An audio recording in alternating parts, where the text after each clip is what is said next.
Thanks everyone for being here. We just have to go through a couple of steps before we get to hear your presentation. In the event of an emergency, all people may exit right or left from this room and proceed to an exit door. All doors will open from the inside.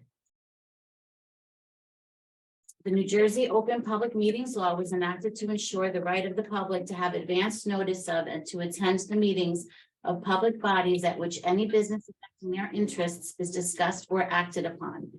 In accordance with the provisions of this act, the Hamilton Board of Education has caused notice of this meeting to be published in the New Jersey Herald News, the board's official newspaper, on January 11, 2023. Notices of this meeting indicating date, time, and place were posted publicly on the door of the main entrance to the school and filed with the clerk in the municipality of Hamilton. Roll call, please. Mr. Abbasi? Here. Mr. Carlotta? Here. Mr. Guzman? Here. Mr. Martinez? Mr. Moxell? Here. Mr. Webb?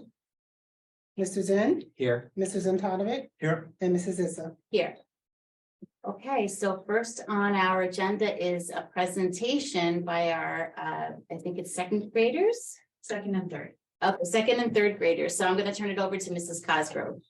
So for those of you who don't know me, hello, I'm Miss Cosgrove. How are you? I'm excited to share the work of these wonderful students. So we had Ms. Miller's class, Ms. Gil Martin, and Ms. Fontoula's students write and publish books about kindness and celebration for World Kindness Day. So without further ado, I'm going to introduce our first reader, and that is Jadiel Gutierrez in Miss Miller's class, Mrs. Miller's class. Come up.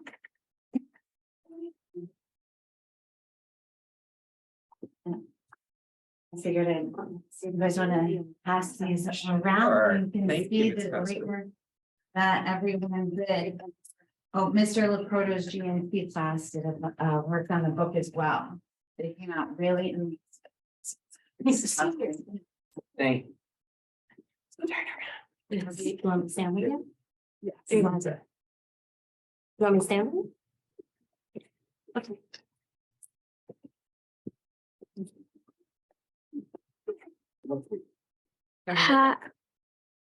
Okay, go ahead. There are many ways to show kindness. One way to show kindness is to play with a friend. I can be kind to my community. One way I can do this is to pick up garbage. I show kindness to myself by not calling myself names. Kindness matters.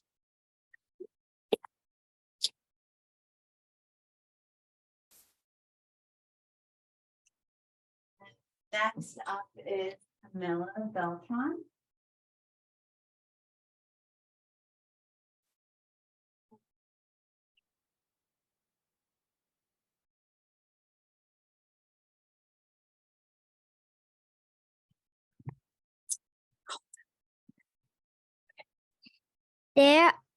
There are many ways to show kindness. One way to show kindness is playing with a person who doesn't have a friend to play with. I could be kind to my community. One way I could do this is there's things on the grass, I could pick it up. I show kindness to myself by taking a break. Kindness matters.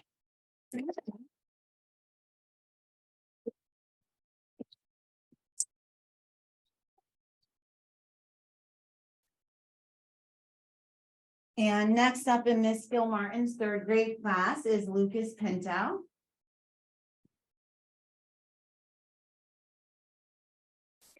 I can show kindness by sharing my favorite plush to my brother because he is afraid of the dark.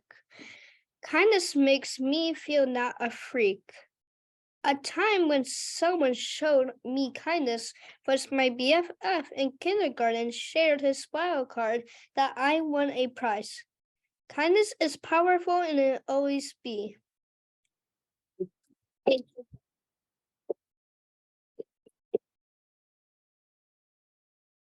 Next up, we have Karen Lowry and Miss Wantula, second grade.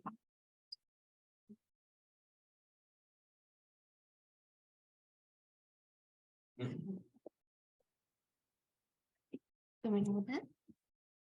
Like this? You want to hold it? Go ahead. Being kind means that you show kindness and respect to other people and sharing and helping. When you are nice, you feel good too, and you do it and you get rewards, but you don't do it for the rewards. You should be nice to everyone. That's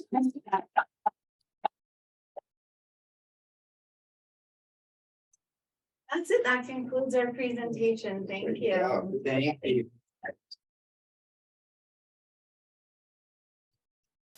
Grove and Mrs. Montula and Mrs. Miller and all of our great readers and their families. And I think we can all, take a lesson in kindness, right? Not just kids, but grownups too. Kindness is so important. So thank you for sharing that with us.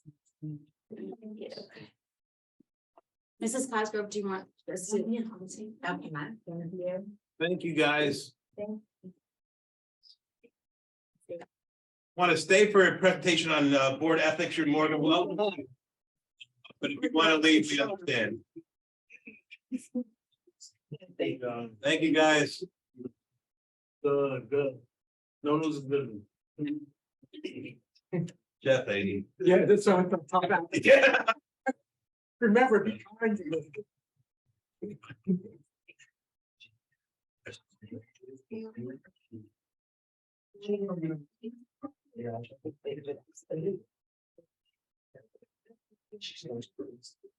London.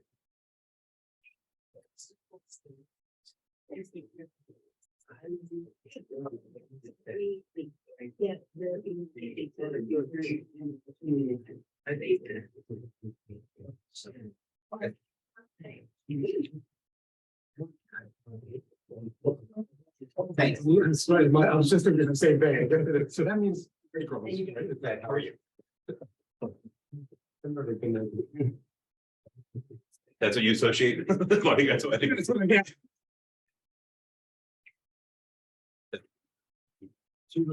They're all good. Okay, thank you. She acted shy, but then you see her like, she was pretty confident. Yeah. Like, I'm not afraid of the dark. Okay, I'm going to turn it over to our attorney, Mr. Merlino, for an ethics presentation. So like I said, so it's a tough act to follow them, so they did a great job. I'm here because at the beginning of each year, each calendar year, we have to, by law, we have to be, board members have to review ethics, the code of ethics, and receive ethical training. So one of the most important things is to sign your acknowledgement that you received this training, and then give it to Monica, so we put it in the file. So we comply with QSEC. So the first thing QSEC does is see if we did ethics each year, and did the board members sign off on that receipt. It's the most important thing. We by just doing that, we pick up some points on QSEC. So what the code of ethics is the 10 commandments of being a school board member in New Jersey. And it's pretty self-explanatory. It's all about keeping and maintaining the trust of the public. Your job is, it's unpaid and you spend so many countless hours being a board member, but it's super important. The district can't run without you guys. But that being said, it also can't run if the people that elected you and that count on you can't trust you. So it's really important to keep their trust. And these 10 commandments do that. They just establish some ground rules. I'm gonna grab water. So they establish ground rules to maintain that trust. I apologize.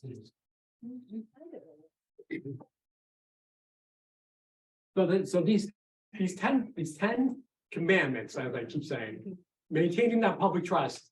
I can really boil it down to three things. It's any information you get as a school board member that you receive, you can't disseminate it to the public unless you're authorized to do so as an individual.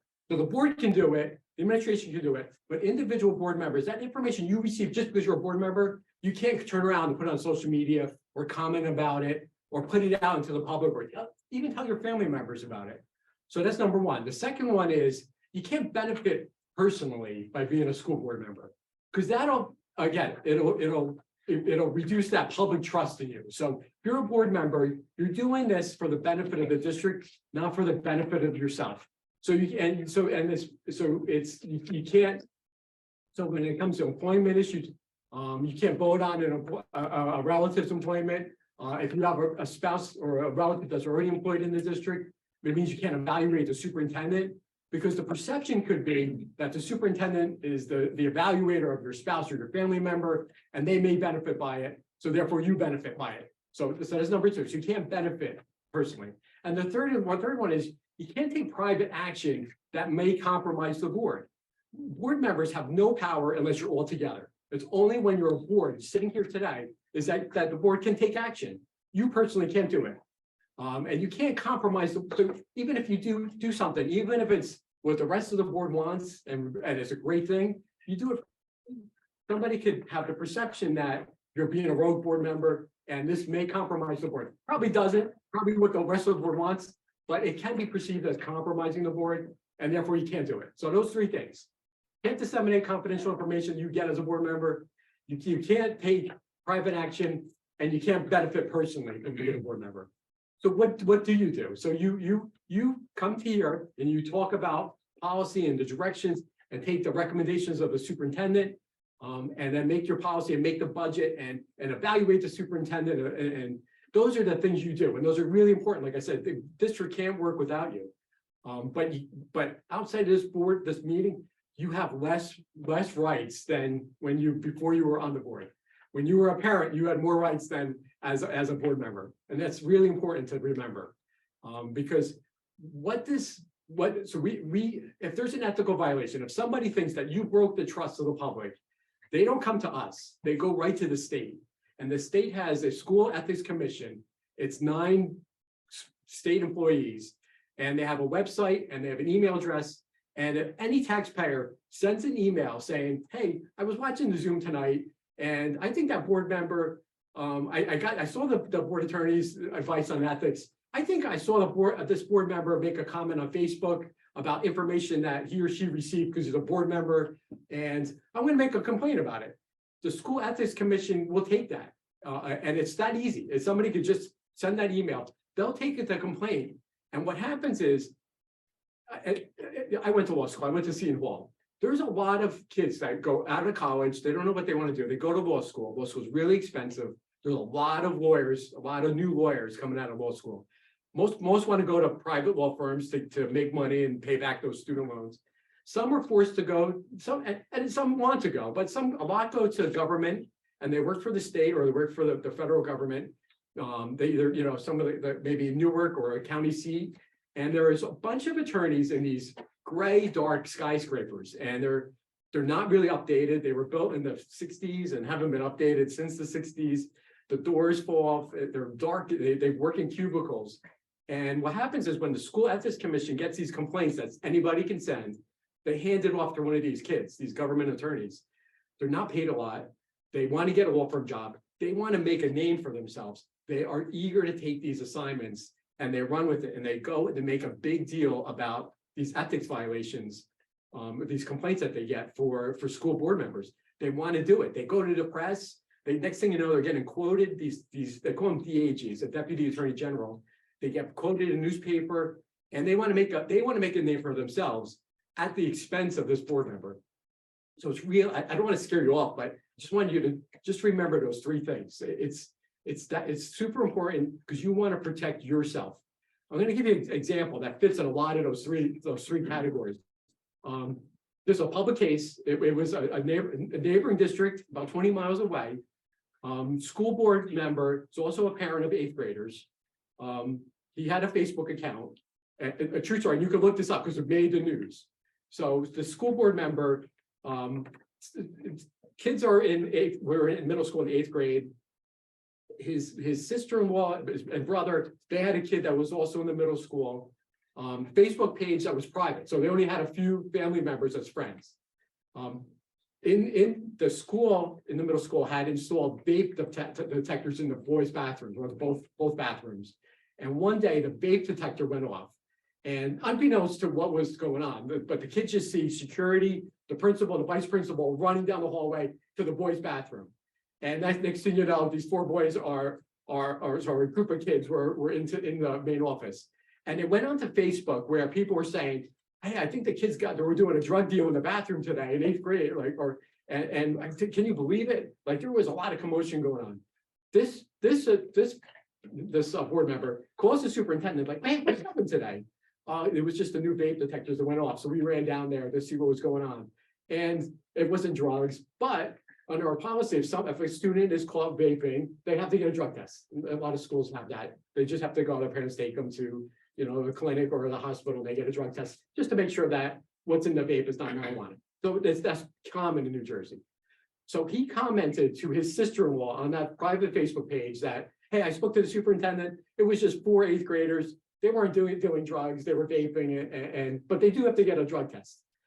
She then tweets it or retakes it, his sister-in-law, innocently, but she goes on her group of friends on Facebook that are all the 8th grade moms and say, hey, it was 4th, 8th grade boys, and now they have to get drug tested, and they were vaping. And like, one of the parents of those 4 boys that nobody was identified, but it was 4 8th graders. One of those parents said, wow, that school board member should not have divulged that information about my son. And now I got to get a drug test and I'm embarrassed, and they're going to figure out who it is. She sent the email to the school ethics commission.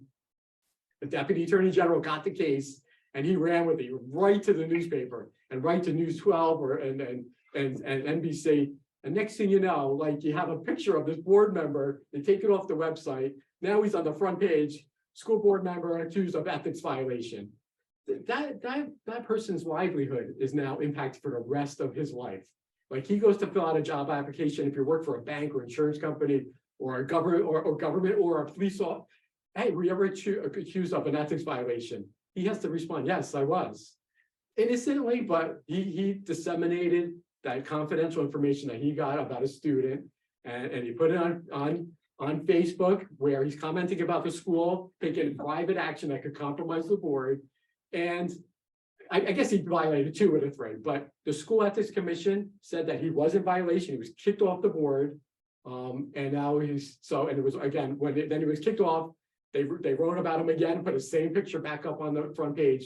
Like, now, first when he was accused, and then when he was found to violate the school ethics commission, and now he was removed and embarrassed, and he's ruined his livelihood over something as innocent as that. A true story. This really happened a couple of years ago. So nearby. So if he lies on the application, when they ask him about the ethic, will they find out? It lives forever on the internet. So when you post, when you say something about the schools, it lives forever. And then then if it gets on the newspaper, like a story like that lives forever. Your career is potentially negatively impacted. It could be forever. Well, And I don't want to scare you off of the board, because again, we appreciate what you do, but just be careful. Just really be careful. and those ethics decisions are published. Public, yeah. I've gone to the Public. website, just kind of browsing to see what people get. Yeah. So, And the advisory are important too. yeah, so advisories, so sometimes when you have like a question like, hey, can I do this? Is somebody going to think this is private action that compromises the board? If you have a question about that, you can yourself ask the school ethics commission, send them an email saying, hey, would this violate it? And they'll give you an answer. And sometimes they put those out, like they'll publish that, and so everybody else knows, like, that kind of question, that kind of conduct could be a violation. So what's the takeaway from this? So my advice to you is work as a team. Like, we just remember, like, if somebody comes up to you and says, hey, what happened to schools? What's going on? What's going on? Like, say, I can't answer you. I'm not allowed to. Please see the principal or the vice principal or the teacher. If you receive information in an executive session, even if it's at a public meeting, and you want to comment about it, don't comment about it. You're not allowed to anymore. As as one school board member, you have no power anymore. It's only when you're all collectively here. So if you want to put something about what happened at tonight's meeting on Facebook, on your Facebook page, just don't do it. My advice is just don't comment any longer about the schools. And the third one is private action.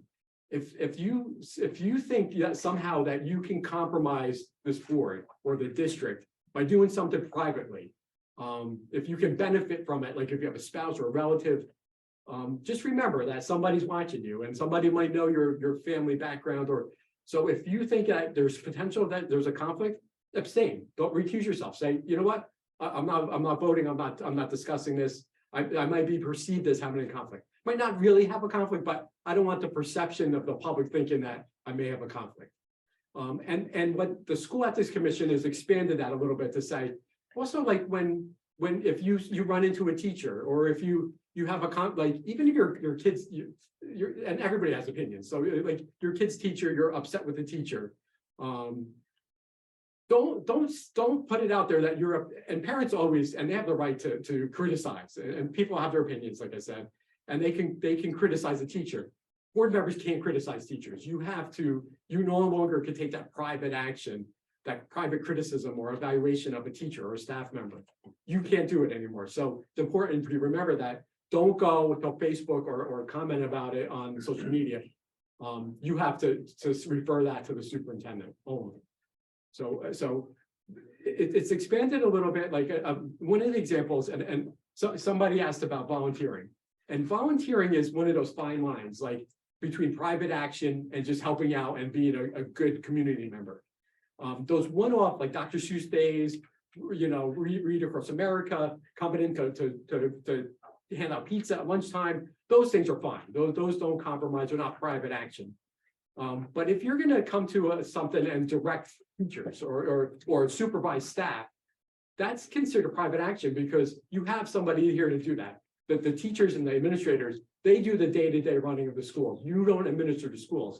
So the School Ethics Commission has said that if a board member is too involved in the school and starting to tell the teachers what to do and watching the teachers and supervising them, or telling if it crosses that line to be too much, the School Ethics Commission has said, hey, that's a violation of this code of ethics. You're taking improper private action. You could potentially compromise the board, and therefore it's a violation. So again, I don't want anybody to end up on the newspaper. And so just remember those three things. Don't disseminate any information about the school. Let the superintendent do that. As a board member, don't comment about the school. As much as you want to provide, hey, great job tonight with the kids, let somebody else do it. So that's one. And two is that just remember the personal conflicts. You don't want somebody accusing you of benefiting privately. And that third thing is don't take private action, including getting too involved in the schools. If the day-to-day administration is for the administrators, that's why they're called administrators. They administer the schools. You just oversee this and provide policy.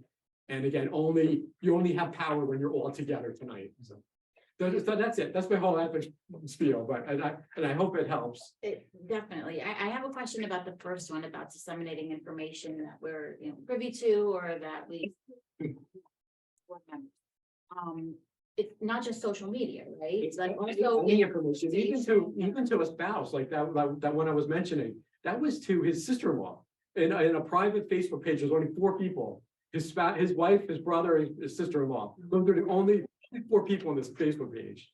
So you can't even disseminate it to anybody outside of the administration and the board. Even during the conference, they spoke about even if you're on the phone, take a phone call and you start talking about something with another board member and someone else can overhear it. It's the same thing. It could They be, overheard. like, yeah, it's all about that perception. They think that your perception or the perception of like this, the deputy attorney general that I mentioned, if his perception or her perception is that, hey, you should have known you were speaking too loud and everybody could overhear you, that could be a violation. Madam President, Yes. if I could share something with everyone, it would be cwalker@helden.org. Obviously that's the superintendent's email address, but I have 3 questions that if you can share to with the board. Number 1, who can make an ethics complaint? Number 2, the ramifications of a sustained ethics complaint, ranging from, it could be a censure to a removal from office, right? and the difference between criticizing a teacher versus advocating for your own child, which our board members can do. So we can touch on that thing that. So those three things. I mentioned that it's an email. So there's email for the School Ethics Commission. Anybody that is a taxpayer in the state, not just in Haledon, anybody in the state can be watching this or hear about it and make that complaint. They just have to send the email. As long as they sign their name to it and their New Jersey address, they're going to take it. So that's one. The ramifications, there are 4 potential penalties. So if they go through the whole complaint process is, like I said, the commission gives it to one of these kids, these attorneys, they run with it, they investigate it, they go before an administrative law judge. There's a whole hearing. You have to get dragged down to Newark for these hearings. Or they can do it by Zoom, but usually it's been in person down in Newark. And the judge takes testimony, they swear you in, they hear from witnesses. These deputy attorney generals, these attorneys really take it to like really formal official process. Days and weeks of testimony, you're missing time from your work. And in the end, the judge makes a recommendation and there's ramifications. So it could be a reprimand, it could be a suspension, it can be a censure, which is like between a reprimand and a suspension. And it could be a removal of the board, those 4 things. My opinion, all 4, once there's a complaint, it's a ramification enough because you could be on the front page of the newspaper. Or you could be searchable through Google. So there's the ramifications of just the complaint itself. And those other 4, any of them are going to end up with the same thing. Even if it's a reprimand, where it's just a minor slap on the wrist, they say, hey, don't do it again. It's still going to end up in the newspaper or on the internet. So the ramification, in my opinion, is severe for all 4 of them. It's severe just for the complaint itself. And then the third thing is about the parent hat versus the board member hat. Again, it's all about the public trust and the public perception. If you're advocating on behalf of your own family and your kid and the public is gonna say, hey, he's being a good dad, or she's being a good mom, or a good family member. They're advocating for their kids. The public trust is not going to be broken in that. So you can always wear that parent hat. That's always important to remember. Your rights are pretty diminished as a board member, except for that, for being a parent. Nobody will ever criticize you for being a good parent. So rest assured on that. You could always be a good parent. If you're wearing that parent hat, you can advocate to the end, and everybody will understand that. But if you're doing this on behalf of other kids, maybe other kids in that class, somebody can say, hey, he's taking private action that could compromise the board.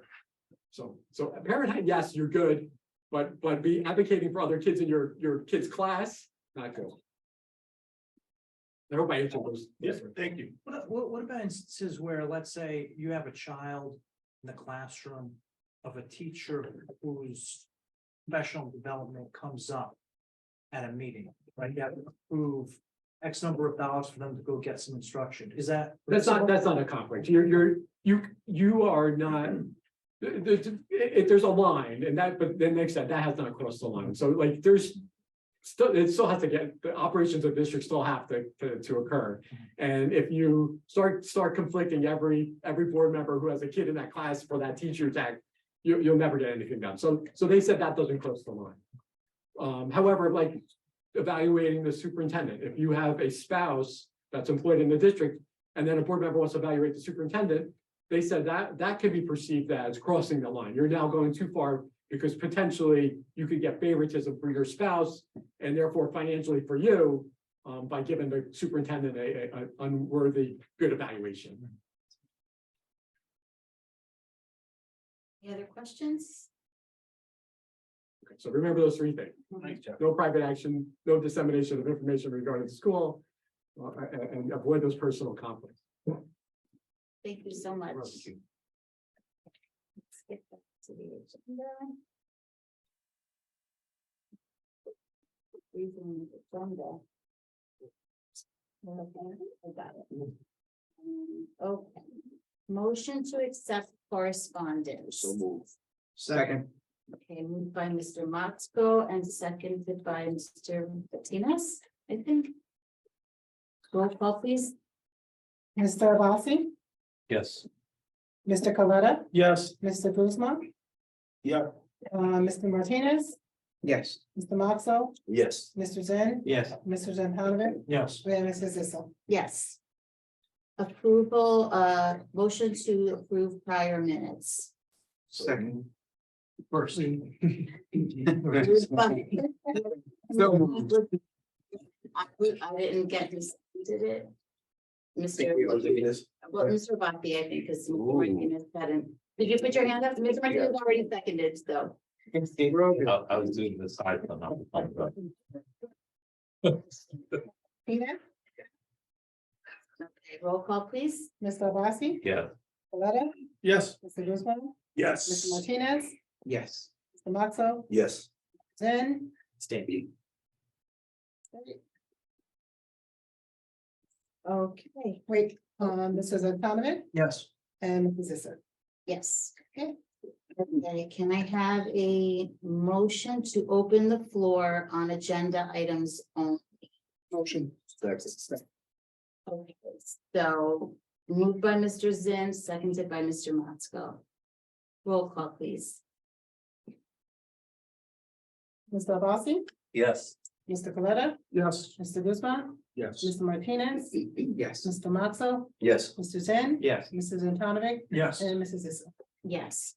Okay, so the floor is open to the public now on agenda items only.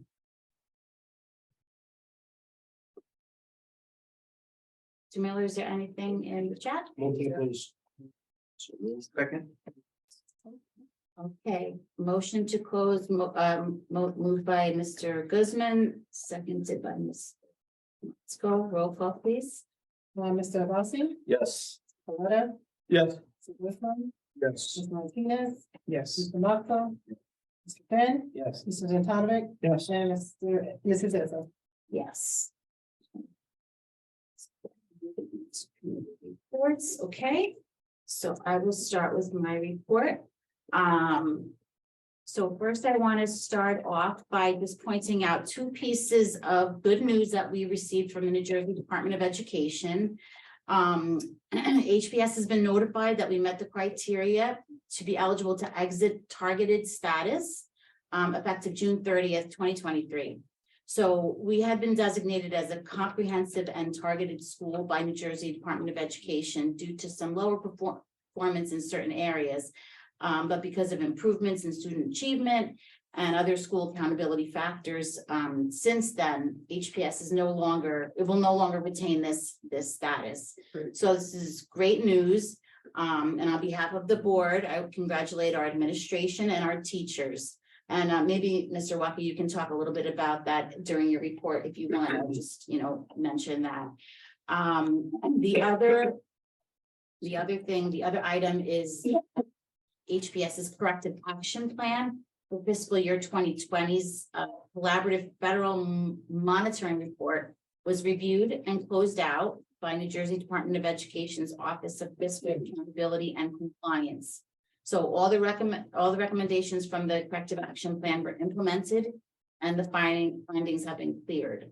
So thank you to BA Augustin and HPS administration and staff for your close attention to these matters. Both of these items are on the agenda tonight, if you want to look at them again.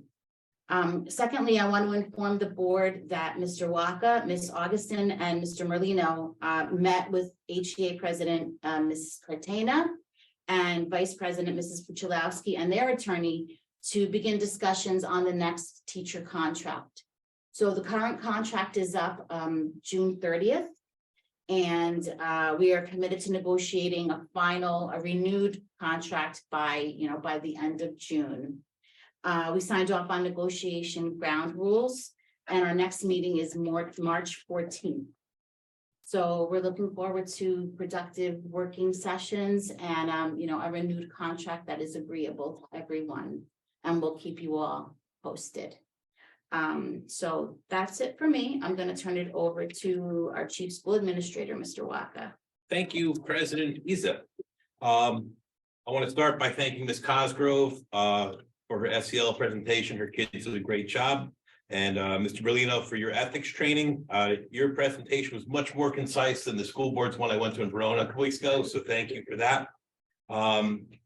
I want to highlight in first some of the parts of the agenda that I think are worth addressing. I'm pleased to see we'll be approving our green team. One of our strategic goals was to advance our status on sustainable NJ. And I'm looking forward to scheduling a time with this group within the next couple of weeks so that we can start that process. I'm also very happy that 2 of our leave replacement spots are set to be filled in this agenda. Finding full-time tenure track staff members has been hard enough as it is due to the teacher shortage. But finding maternity leave replacements, it was almost impossible. So I really want to thank Ms. Cusack, Mr. Barnhill, and Mr. Torito for working so hard with me to help recruit and find teachers to serve these leave replacement positions. I'm pleased that we're going to announce that we're once again going to do the Summer Boss program. This is an acronym for Beyond Ordinary Summer School. This is a free enrichment program we ran through the ESSER funds, and it's been well received by our community. So I'm happy that it's coming back once again. There's a big one. On this agenda, you will also see an updated health curricula for grades K through 8. Normally, I would look to give the board 48 hours notice to review this. But for a reason I'm going to talk to you about in executive session this evening. I had sent it to the board yesterday. With that said, in my opinion, I think it's an incredibly sensible approach to how we'll look to implement our health curriculum. I know that many schools saw parents had concerns about some of the more, in my opinion, aggressive standards within the health curriculum, especially for the lower elementary age children. So on the elementary curriculum, we even provided sample lessons and sample unit structures to show that we're just teaching appropriate health topics for the ages of each of the kids. In our middle school, we're still going to teach sex ed like we've always done. And I think we should, because let's be real, we've had students at HPS that both male and female that have either become pregnant or created someone to become pregnant. And for as much as I love our Wildcats, none of them are ready to be mommies or daddies right now. So I think that's important that we teach contraception and safe sex and abstinence. With that said, we have for quite some time had a board policy that allows for parents to opt their children out of class on days that sex education may be taught. I've been here about 6 years now, and I've never had a parent complain about the middle school health curriculum or ask to have their child opt out. But if that was something that were to happen, that's something we'd have to do for that particular class on those particular lessons. So like I said, I think the curriculum we put together is incredibly reasonable. But here's the question: what would happen if the board decides to vote no to this updated health curriculum? And that's a good question. Mr. Molino could hopefully clarify me if I misspeak, but right now it doesn't seem 100% clear what would happen. I know that we'll lose points during a CUSAC audit, but it isn't fully clear if the state would look to take further substantive action based on that. I recommend that the board votes yes. And I can assure you that this curriculum is something that I'd be comfortable with my child being part of, because when I created the curriculum, I looked at my son's school because I thought they did a really sensible job teaching sex ed and all the other parts of the new curriculum in a very intelligent manner. So I borrowed a lot of the strongest parts from that and put them in this. But like I said, if the board decides that they're not in favor of the proposed curriculum, then obviously I'll respect that. If the board tables it, I'll respect that. It's your board. The only slight edit was in the curriculum meeting that I had before this meeting. There was one sentence that we removed on page 67 of the grade 4 health. It was one standard that we removed, and if the board approved that, then I don't think it's a major standard or something that would make or break this curriculum. But that's that. On this agenda, you'll also see that many of the COVID mandate policies are now being revoked. Some of the COVID procedures were very useful, and it's good that we have a blueprint of what worked well for us and what didn't. But I think I'm very happy that things like mandatory vaccines for staffs and testing and other such mandates are no longer going to be part of our policy or being required. A couple more. So lastly, on a somewhat fun note, you will see a use of facility request for East Coast Pro Wrestling. So this is something that Commissioner Guzman made me aware of, and I got in touch with the owner of the company. The company, essentially, they train local wrestlers that want to eventually go on to become part of the WWE wrestling thing. They have agreed to do an event at our school on June 2nd. They're going to do all their own ticket sales. They're going to do their own merchandising, their own whatever else. And in exchange, they're going to allow our PTA to sell all the food and all the drinks at the event that night. So they'll have a monopoly, PTA will have a monopoly on that part of the fundraising. This provides our PTA with a wonderful fundraising opportunity. And when I spoke to our PTA president, she was really excited about this idea. And it turns out she's a huge wrestling fan. So as the date gets near, I'll share more information. I'm not going to go close to the ring, but we got some big, strong people on this board. So if you guys want to go, maybe they'll. A couple more things. I really got to thank the husband of Miss Troy. She's our new language literacy coach. He works for Amazon, and he was able to secure through the Amazon company $5,800 worth of school supply donations. Some of these like the really nice like noise canceling earbuds for kids when they're taking the tests, and other it was a whole assortment of stuff. That was really kind of him. So we thank Mr. Troy of Wayne. The CUSAC letter, I think the main reason that I wasn't terribly happy with our test scores. I know that we could, I know for a fact our kids can do a lot better, but what helped us get off CUSAC was compared to other schools, everyone kind of test scores across the strait went down in the, post COVID. Ours didn't go down to the same extent that a lot of other schools went down. I think that's because the teachers and this board and the administration and the whole community, we worked really hard to stay open during COVID, right? And I think that helped kind of minimize our learning loss as compared to a lot of other schools. So I'm proud that we're no longer going to be, designated as a school that needs to be checked on. But I also thought there's some good things about COVID. I became a better administrator because I had to learn every operation of a school district. So in that regard, there is a silver lining. And last but not least, toward the tail end of this meeting, we will have an executive session for HIB, a student discipline matter, and one matter about school operations. And that's my report.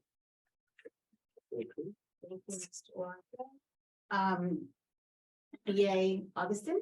Thank you, Madam President. So tonight, I just wanted to remind everyone, the board, if you have not done your disclosure forms, to please start the process. If there's any questions or if there's any assistance anyone needs, just please reach out to the board office so that we can kind of guide you through that. The deadline is in April, but it will approach fast. So I'm just asking everyone to just jump on board and get started and kind of complete it whenever you have an opportunity. Today in our finance meeting, we discussed about our audit. HPS audit is completed for the 21-22 school year. As of right now, it's showing that we did not have any findings, which was great. The formal report of the audit will be presented to the board next board meeting. Right now, we just had our meeting yesterday, so we will give you a full report on that. As a little snapshot of the financial status of the district is still healthy. We have around 700,000 in surplus that we're looking from the 21-22 school year, and the reserves will be more specific once we get the report. So I just want to make sure we have the final report presented to everyone at one time, and we can all look at it at one time. Tonight on the agenda, there's a few financial items I just want to highlight. 12.1, we have a proposal from DeCara Rubino to process the paperwork for our $350 million broad grant that we're trying to get funds for. Mr. Waka and I and the architect sat down and looked at some projects that might be looked at as positive to the state. And a few of the projects we looked at was the playground upgrade, which we have been talking about for quite some time. We're hoping that we can get some type of grant for that. And we also looked at the security and communication upgrades, mainly to kind of look for improvements on security cameras and door locks. That was another project that we're looking to do in the future, and technology upgrades overall. With the ROD grant, there are levels of, I guess, priority the state is looking at. And just looking at the list of allowable projects, we wanted to focus on the ones obviously that the district is looking to complete, but also more than likely will get approved for. So those are the 3 areas that Mr. Walker and myself and the architect came up with to see if we could get approval. We will submit the report before the deadline, which is May 8th, but May 1st. But the state will not be looking at any of the projects and granting any rewards until that time. So we do have some time before we will get a response on how much we will get and whether we will qualify overall. Another highlighted item is the 12.9. This is the school bus that has since retired. We're going to be putting that auction on GovDeals, which is a site that public entities use to discard outdated or obsoleted items that you have. We're looking to, see what we can do on the website if anyone is interested. If no one, we don't get a response, and then we can advertise it locally into the public, but we have to put it on GovDeals first. I don't foresee any problem with selling the bus, but just in case we're required to at least put it on a public website so that everyone has the opportunity to bid on it or buy it or purchase it. 12.11 is the CDW purchase order. Although this is a state contractor, it's always good to kind of let the board know when there's high purchases that are being purchased for any reason. So these Chromebooks are Chromebooks, I believe, Bill, you mentioned that they were Testing loaders. testing loaders. Okay. And this is to prepare for the upcoming testing, right? You can definitely test that day. It's a test because they got their books, which happens quite good. So we're asking the board to approve that tonight. And another item is Mr. Walker already mentioned this. This was 12.12. This is the donation from one of our staffers, husband, who was very generous to donate some Amazon supplies to the school district. And the last item I want to highlight is 12.16, which is the ESSER carryover funds that was approved just this week. And the majority of the carryover was used to allocate to salaries that are already been approved previously. And that's my report for tonight. Does anybody have any questions? Yes. Or basically forget. Are they up to date where they can be used to replace obsolete Chromebooks? Yes. Yes. So it's not really just for testing. Okay. And you want to be prepared for any, for seeing that. Question as well regarding Chromebooks. Bill, do we purchase the Chromebooks with an extended warranty through CDW, or is it just the standard flat 1 year? You do purchase it with 3 year or? Perfect. And do you need any additional chargers and stuff for testing? Because I know that we. Perfect. Questions? Okay.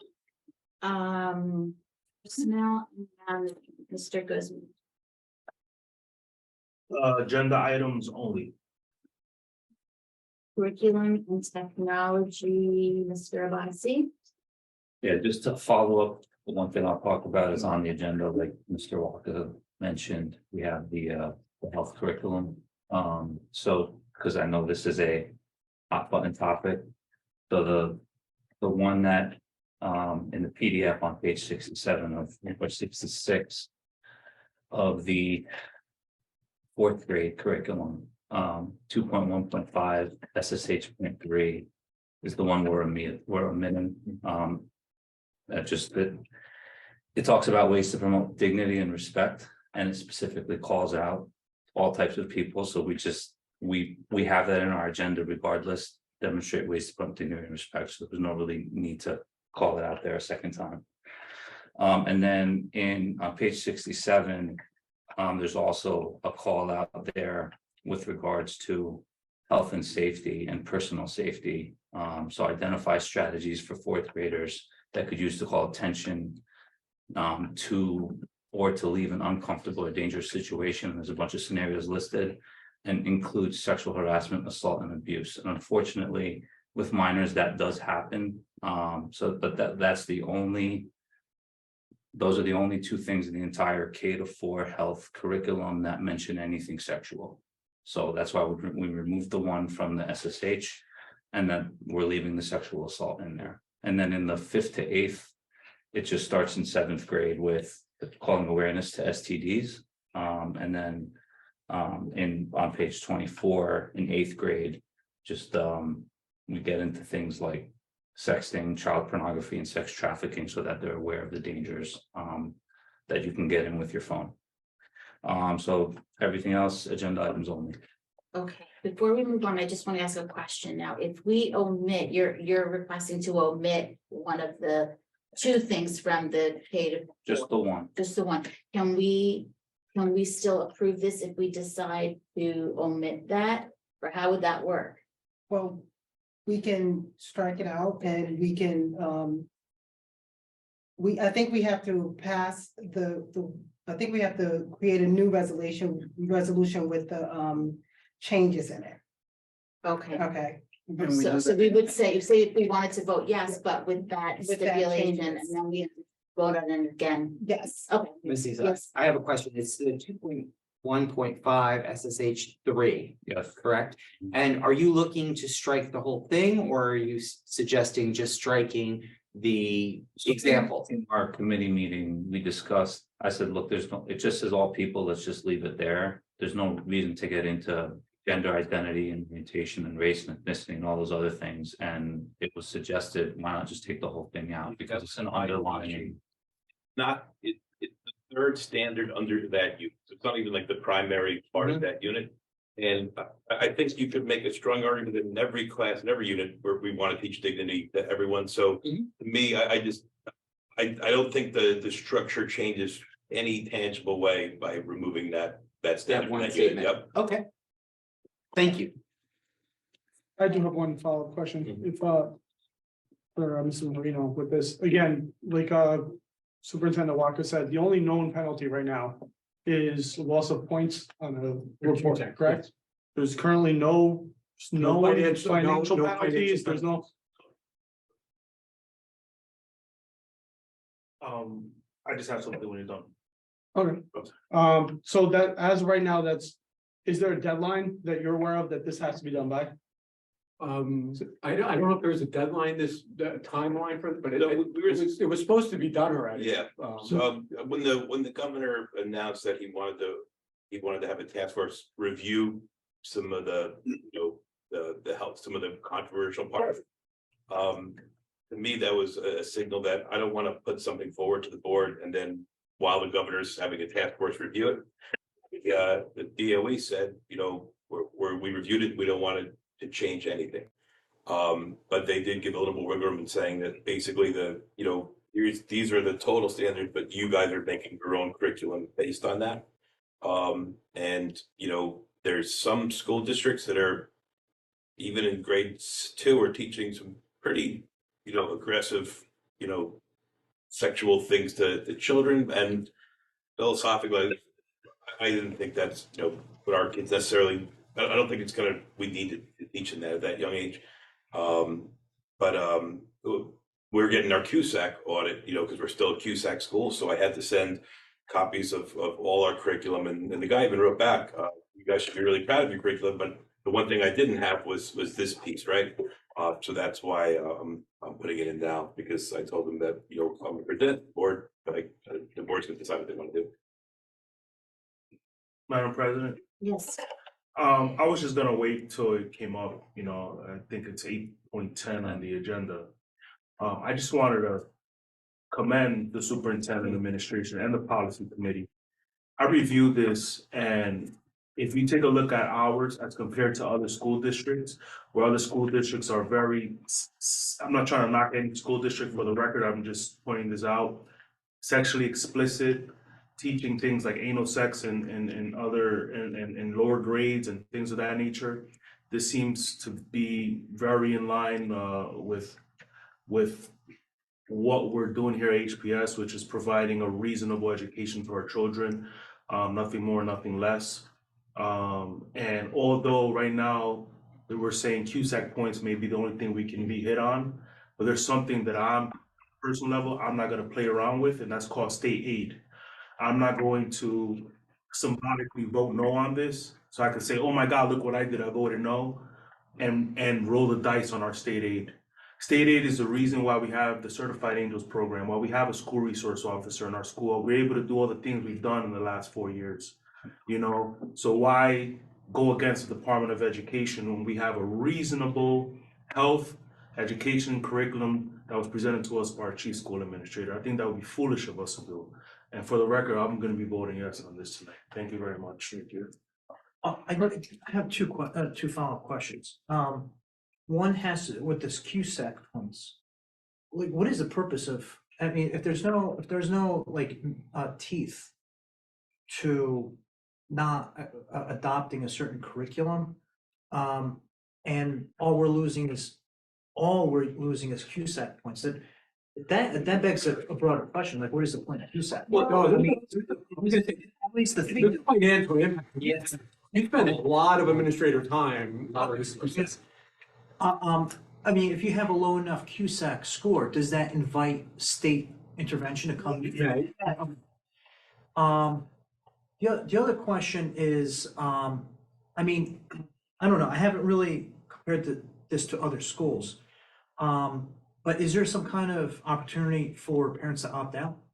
So anything, that's it, we actually have a board policy that allows for parents to opt out of sexual education in specific to health classes in our district. So it's something where I would imagine you'd only maybe likely to find it in this curriculum, maybe in grade 7 or 8. But the 6 years I've been here, because it's not like we're really changing much at those grade levels.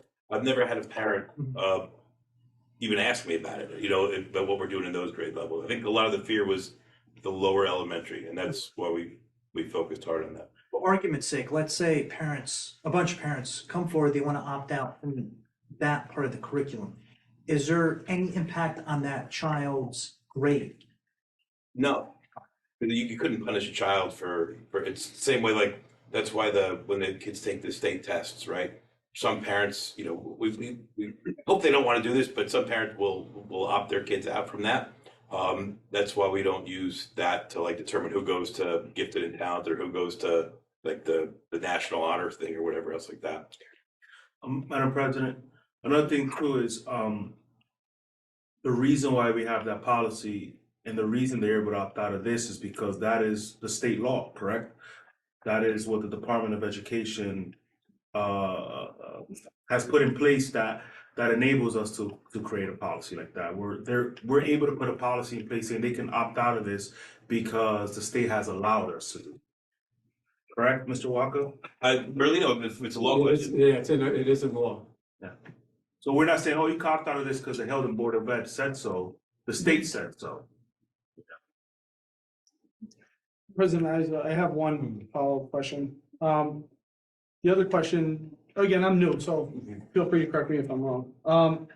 Typically, when these policy changes are put up, they're put on the agenda, people have time to look at them. This was put on the day before. It's one of the most contentious issues in the entire country at a school level. I actually did read the entire policy on both yesterday, and I actually do agree with Mr. Guzman that Mr. Walker did a good job. There really is not anything crazy that I went through looking, expecting to see what we're gonna find here. And I was pleasantly surprised that there wasn't any of that. However, the quality of the I guess kindergarten through 4th grade is very well done. The quality of the second one is substandard to the first one. There's stuff missing that's in the first one where there's breakdowns of exactly what's going to be taught, which kind of reassured me as a parent to say, hey, there's not going to be any freelancing. This is what they're giving specific different examples. So my question is, again, with it, especially after that wonderful presentation on board ethics, I think it's important that we have open and transparent stuff with the parents.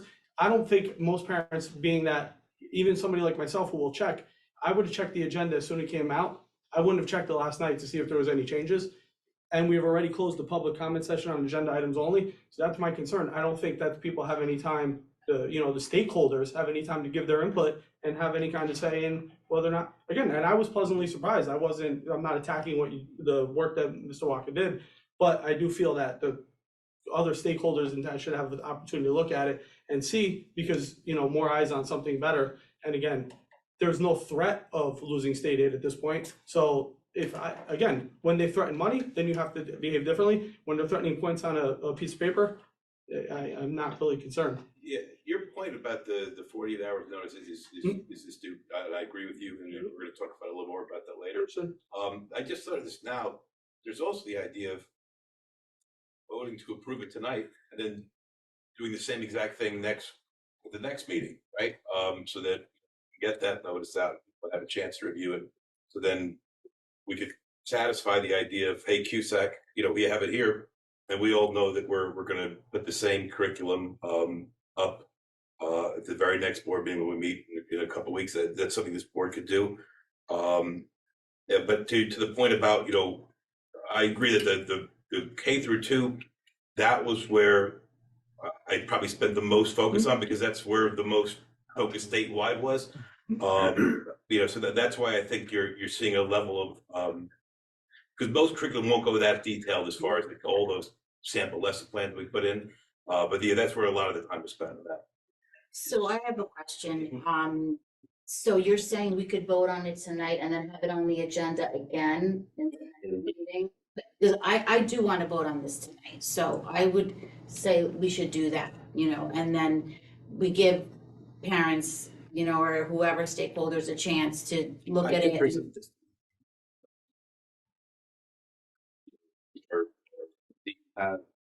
updating curriculum, get their feedback.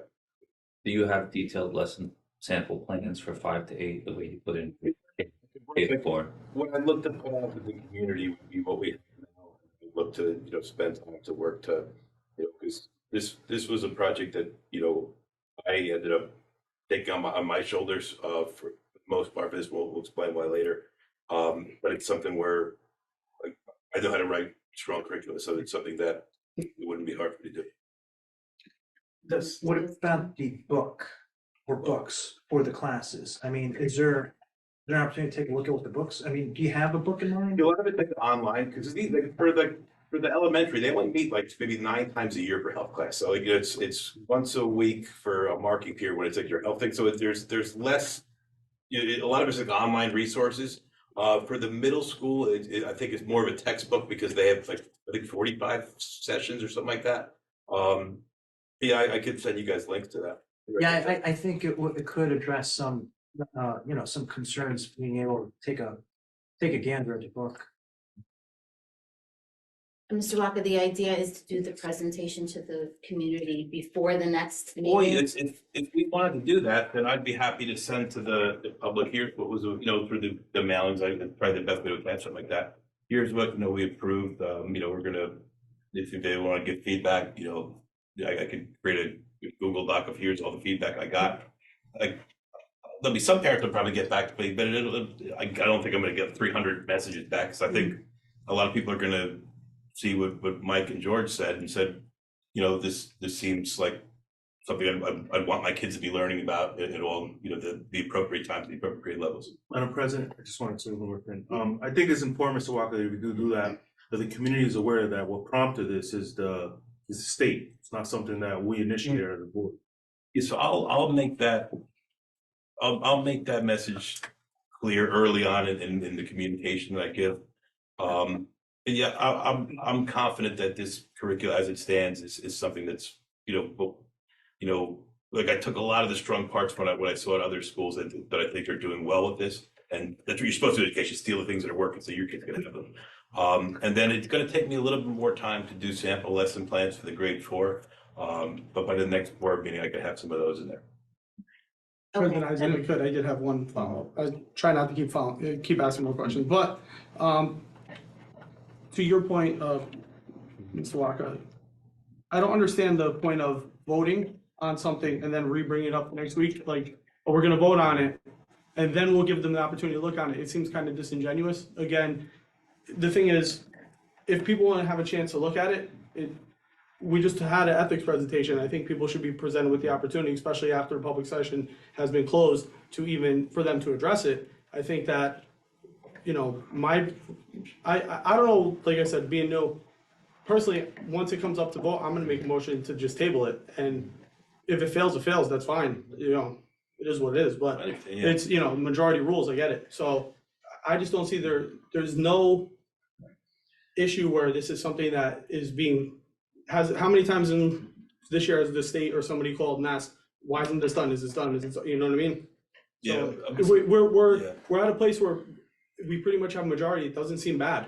So I don't think waiting to allow people to have a comment and look at it, like you said, I don't really know that there'll be much negative feedback on it. I don't think that it hurts the community, and it just shows like, hey, we are willing to look and take your input into it. But again, that's just my. I have a question. Ms. Giza, may I make a quick comment? Mr. Guzman, excuse me. Yeah, sorry. My comment is, you know, we're elected as board members to represent the community.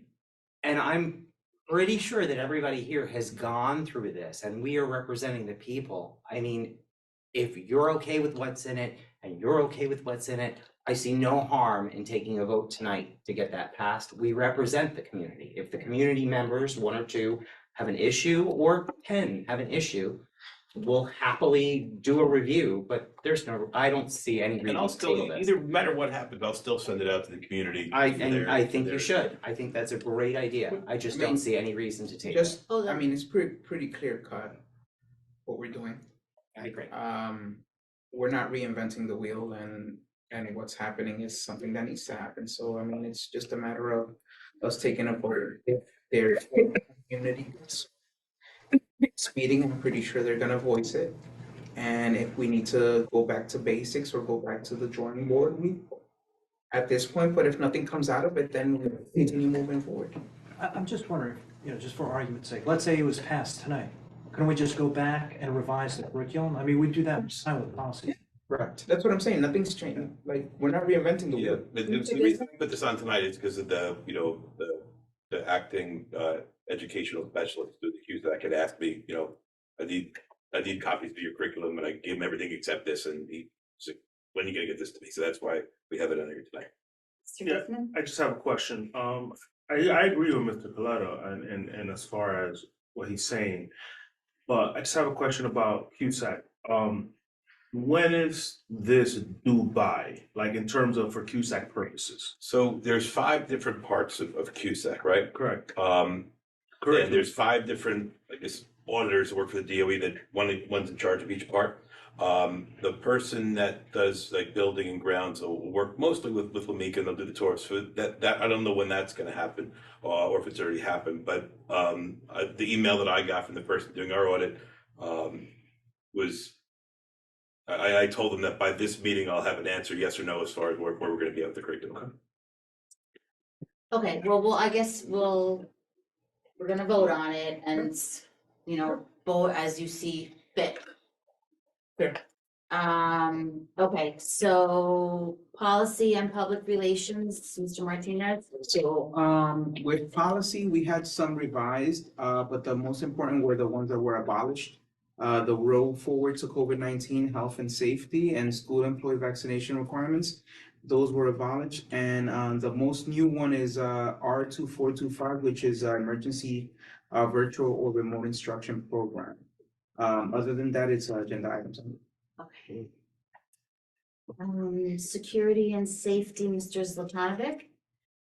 I don't think, yeah, I didn't notice we have anything on the agenda, but we did meet before tonight's meeting, and we discussed some of the proposed policy change relevant to security.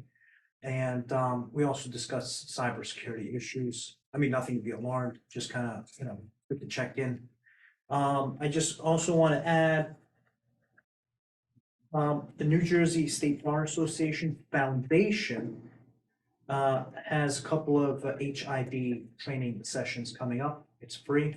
I don't know if they're online, but I think it's open to members of the public. I don't think it's limited to lawyers. Definitely encourage people to check that out. Community engagement, Mr. Motzko. From the community, Yes, Mr. Webb isn't here, so. well, agenda items only. Finance and physical plant, Mr. Motzko. Yes, we met today, we approved the bills. Our BA spoke mostly about, everything I wanted to say regarding with the Chromebooks and the budget, talk. Other than that, just agenda items. State and county, Mr. Zlatonovic. I know the state county association had a meeting, but I think it was before our last meeting, so I should have covered that on. There hasn't been any meetings since then. I do want to add two things related to the county. One is March 13th at Clifton High School is the Unsung Heroes Awards. Definitely. I actually don't have the time written down in my notes, but it's fine. They're in the evenings. So definitely I encourage, you should have all gotten emails. Yeah. Okay, so check that out. Also, just as a reminder for everyone, because we do get the emails, the state county boards association, they have leadership opportunities, and the nominating committee is inviting applications. They're due March 1st. Locally, I did attend a community engagement session at Manchester. I thought it was pretty good. You know, there should be another one in a few weeks. I don't know if they came up with a date yet, but I do believe that it will be in March. And then legislatively, there's really not much to add on the assembly side because the state school boards association notes addressed a few things, but I do want to call attention to a couple of things. Well, three things actually, that they discussed a couple of weeks ago. That has to do with teacher hiring, and there's only two bills actually. A3227 and S1553. They have to do with, you know, credits and other credentials necessary for a teacher to be certified. Obviously, it's an effort by the state to address teacher shortage. And on the Senate side, the Education Committee will have a committee hearing on the 23rd of this month, and the theme will be student mental health. Check out the state legislature's website for more information. But one bill has to do with, well, two bills have to do with excused absences due to behavioral reasons. Another one has to do with a report being compiled for suicide prevention instruction. Definitely worth a look. I have nothing further to report. Thank you. I have a couple of things to add. There's an opportunity to provide feedback on the New Jersey School Board Association's website via a survey. So that email was sent on February 3rd, if you're interested in, giving any feedback. And a couple of other upcoming events. The District Leadership and Finance Symposium, which I think you're going to, Mr. Zlatan. Which one? I'm sorry. The District Leadership and Finance Symposium on March 1st. And that one, it looks, that one looks like it's hybrid. Yeah, it's hybrid. It's in Princeton and also virtual. And then there's communications and compliance with accountability regulations. That's also March 1st. So these emails have all, they've gone out in February. So if you're interested, you would need to, register soon. There's also a spring education symposium on April 25th. And you get credits for all of these, by the way, all of these trainings that you attend. And then let's see, there's lots of webinars coming up, just webinars on general topics for, BOE and leadership topics. And there's also, Lois forwarded an email on February 10th with dates for virtual mandated trainings So those are important to keep an eye on and just make sure that you're up to date. Yeah, and I think that that's it. That's it. Okay. Let's see. Mr. Merlino, do you have anything else? Okay. All right, so let's then start with personnel and management. Mr. Guzman. I'd like to move items 7.1 through 7.20. Second. Okay, moved by Mr. Guzman, seconded by Mr. Metzko.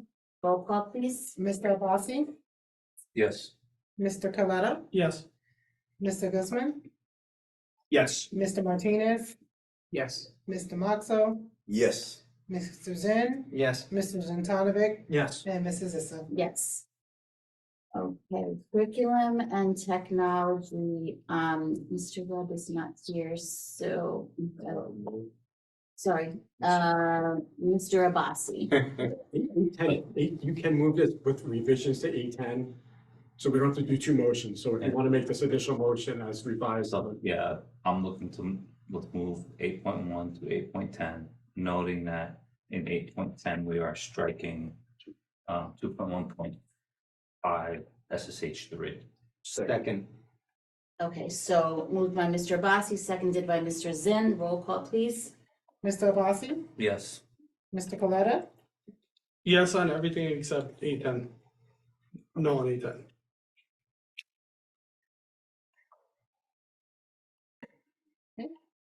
Mr. Guzman, Yes. Mr. Martinez, Yes. Mr. Moxo, Yes. Mr. Zen, Yes. Mr. Zentanovic, I abstain from 8.1 and 8.10.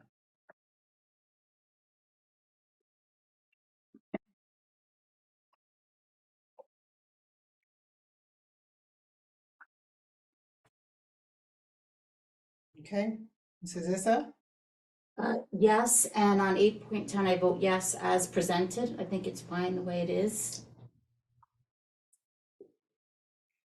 No, that wasn't a move. That's not the motion. right.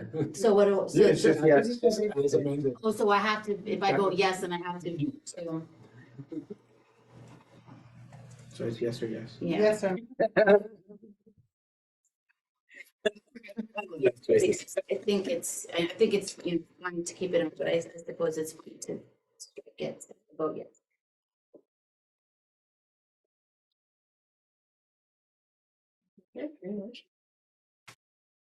Okay, motion, Okay, policy and public relations, Mr. Martinez.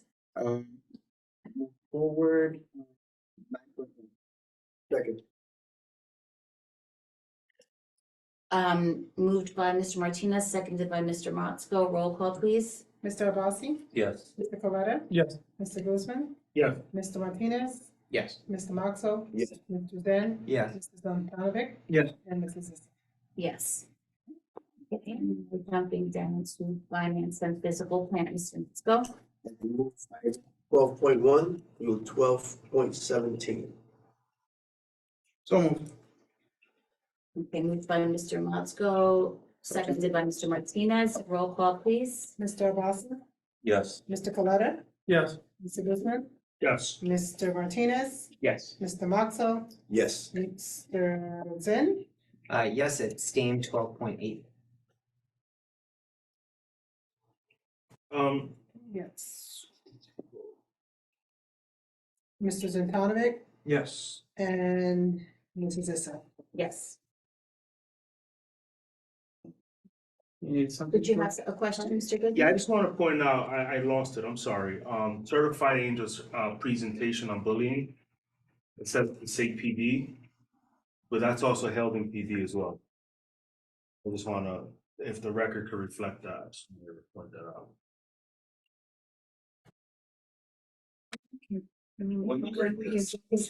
We have to make a motion to, I don't think it's Should we necessary. just note that in the minutes? We just need to note it in minutes. 12.6. Is that right? That's 12.6. just points. Oh, no, that's something else, the certified angels. It was in finance. Where was it, George? I'm I sorry. saw 12.6 was certified. Right. Yeah, that's the, That I see for certified. 8.7. Prove anti-bullying assembly. We'll reflect that in a minute, so, okay. Curriculum and technology. okay. PD too. Yes. Actually, Sergeant Funes will be there.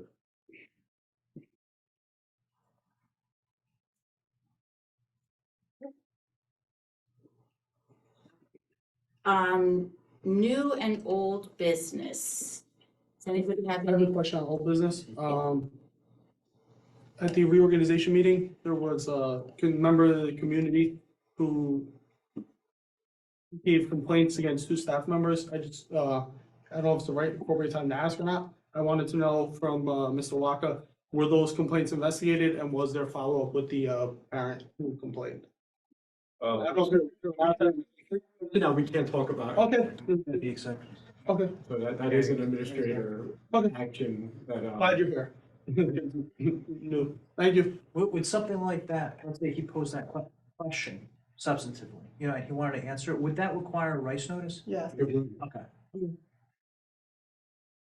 Anybody new? I actually have a new item. So at the last, yes, Mr. Grissom? And with that question too, even in executive session, that shouldn't be asked either. Certainly right, now without a rights notice. Without a rights notice. And- Yeah, just want to point that out. And a board of education is like the appeal, like you're the appeal body, like the appellate division.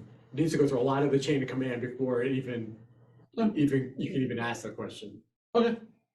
I withdraw my question. Okay. At the last board meeting, we talked about possibly doing a board retreat. You know, I reached out to Kathy Helwa and she happily would facilitate it for us. So I think, you know, that's definitely a win for us. I think it would be a great way to strengthen us as a team, you know, strengthen our rapport, and kind of help us look at some big picture topics. So, you know, she mentioned two ways that we could do it. So we can identify areas of governance or knowledge that the board can work on or build upon, and we can create the agenda around that. Or we could, you know, work on creating district and board goals, which would be separate from like the strategic plan goals and from your goals, I believe.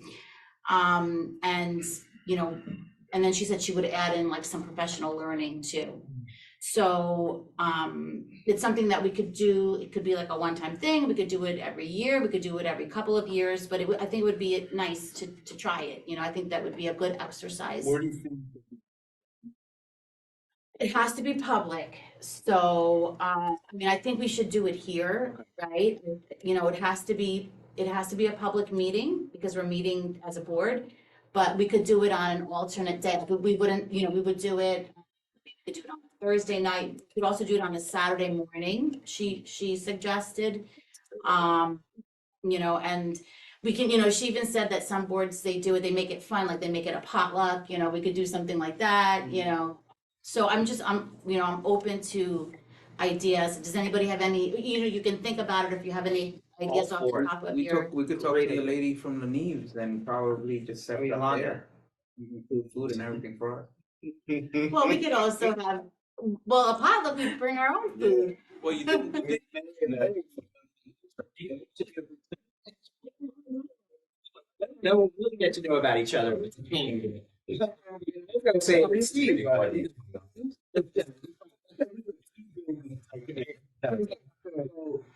have to make it more, you know, more interesting, like you said, like maybe somebody brings a dish.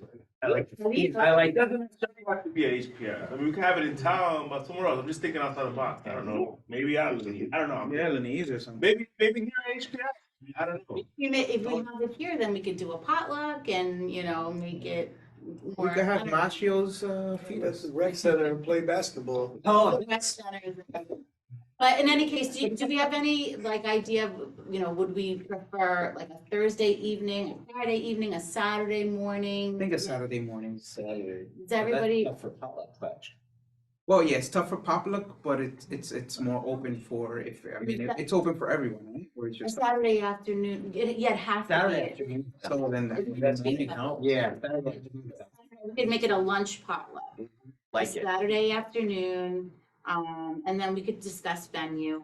If anyone has any ideas as far as topics go, I guess you should email Miss Augustin, and she'll share that. So, this is the first time we're doing it that I know of, so it's kind of an open, blank canvas.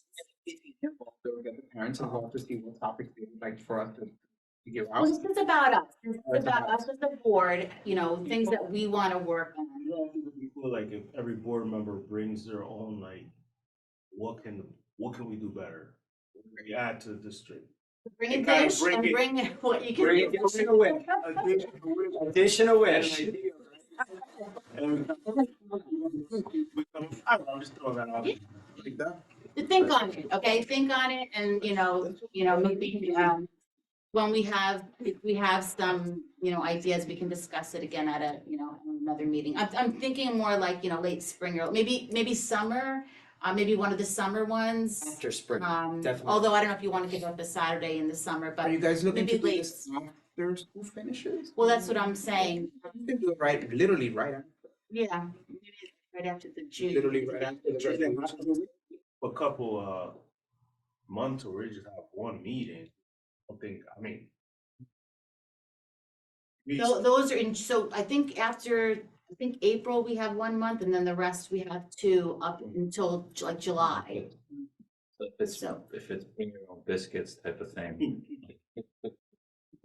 Just Ramadan ends April 21, so you got Saturday, but past that. Okay, yeah. I think it would be nice, because we need time too to kind of like think about topics, so maybe like late spring, or maybe like right at the end of the school year. So, just start thinking about some ideas. It should be next to Carlos. It's put me in the end. Not to like steal your thunder. I think that's a great idea. I think that it warrants doing more than once a year. I think twice a year is probably good. So like before the summer break, we meet, we talk about things that we can do, our wish.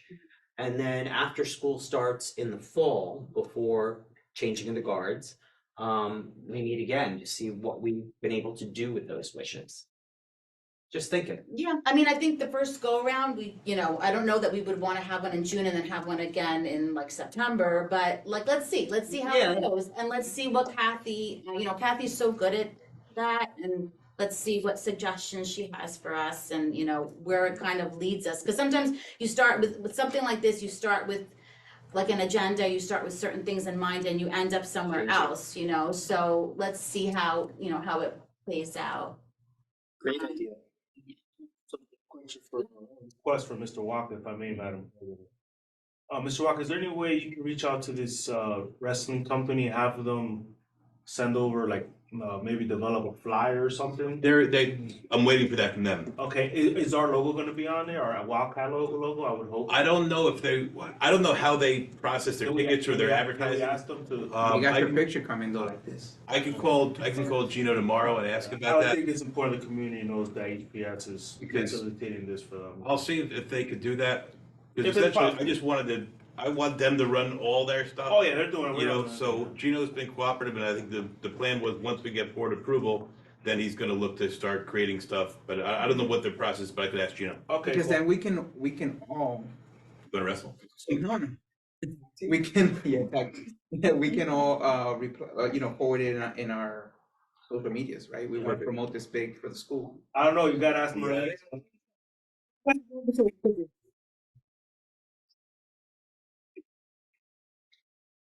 Who's coming from the PTA, right? Well, the PTA is gonna be, what we negotiated with the PTA is gonna be the only one allowed to sell food at this event. So they'll be able to get So do we need to like add them as an insured to our policy? the The PTA. PTA, they have We already have that. Okay, good. But we would have to add the company. Yeah, we add that, and we also get hold harmless from. Yeah. I don't want someone to twist their knees and then sue the school. You have to send us a. We have a form that. Okay, anything else? Okay, so before we open up the floor to public, the floor to the public, I just wanted to, I want to set a couple of ground rules because I want to make sure that we're following the proper protocol. So what we're gonna do is we're gonna hear, the public, we're gonna, listen to, any speakers. And then we're gonna, once everyone is done speaking, we're gonna close the floor. And then if the board will have an opportunity to address, if they choose, if it's appropriate. And then, ask any questions, have a discussion, but we should get all the speakers to speak first and then close the floor and then we'll, address and discuss. Okay, so I appreciate everyone's cooperation on that. So can I have a motion to open the floor to the public? Second. Motion by Mr. Coletta, second by Mr. Goodman. Roll call, please. Mr. Avasi, Yes. Mr. Coletta, Yes. Mr. Guzman, Yes. Mr. Martinez, Mr. Matzo, Yes. Mr. Then. Yeah. Mrs. Antalovic. Yes. And Mrs. Issa. Yes, okay, so the floor is open. I think we should start with people who are present and then we can go to any folks online who want to speak. You have 3 minutes and please state your name and your address. So Ms. Baez, would you like to address the board? Yes, actually, my name is Liliana Baez, and what was the other thing that I could say? Your address. My address, sure, 430 Morris.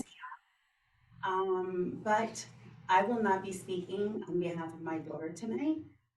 Mr. Baez will be speaking, who's online. Oh, okay, Yes. all right, so if, and you're the only, Ms. Martina, I'm good, thank you very much. okay, so let me. Okay, so Mr. Baez, are you there? Would you like to speak, Mr. Baez?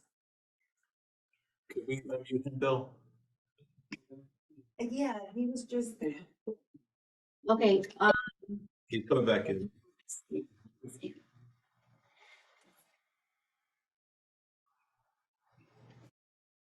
Can you hear us, Mr. Baez? He's on mute. Mr. Baez, can you please state your name, your full name, your address, and then you have 3 minutes to address the board. You can go ahead. Hi, can you hear me? Yes.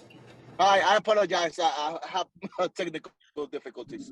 Hi, so my name is Ramon Baez, and my address is 202 Boyle Avenue in Totowa. My daughter, she's a Heldon resident. She attends the 6th grade in Heldon Public School. Okay.